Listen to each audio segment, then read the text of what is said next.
Ahojte, vitajte pri mojom prvom videu na kanáli Cestovateľ bez meškania. Dnes sa pozrieme na mesto Makarská. Makarská je mesto v Chorvátsku na pobreží Jadranského mora v strednej Dalmácii. Žije v ňom približne 14 000 obyvateľov a dnes je známe najmä ako turistické letovisko a centrum Makarskej riviéry. Makarská leží 60 km juhovýchodne pozdĺž pobrežia od Splitu a 140 km severozápadne od Dubrovníka. Nad mestom sa smerom do vnútrozemia vypína pohorie Biokovo, vytvárajúce jedinečnú prírodnú kulisu a zároveň ochranu pred severným vetrom. Vďaka svojej výhodnej polohe na Jadranskej magistrále, spojnici Splitu a Dubrovníka a krásnej krajine sem už v prvej polovici 20.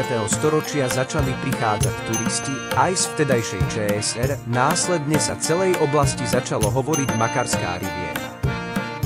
Mesto je známe svojou dlhou promenádou s malými obchodmi a kaviarňami, na ktoré nadväzuje trh a zábavný park. Len kúsok od prístavu, z ktorého premáva trajekt na blízky ostrov Brač, sa nachádza zachovalé historické námestie s kostolom z 18. storočia a františkánskym kláštorom. Mesto, ktoré je turistickým a hospodárskym centrom oblasti, disponuje množstvom hotelov a súkromných apartmánov, ktoré počas letnej sezóny lákajú tisíce dovolenkárov. V meste sa nachádzajú základné aj stredné školy, nemocnica, banky, pošta, športové kluby, galérie, pamätníky a Makarská je východiskovým miestom na túry do prírodného parku Biokovo. A to už je na dnes všetko.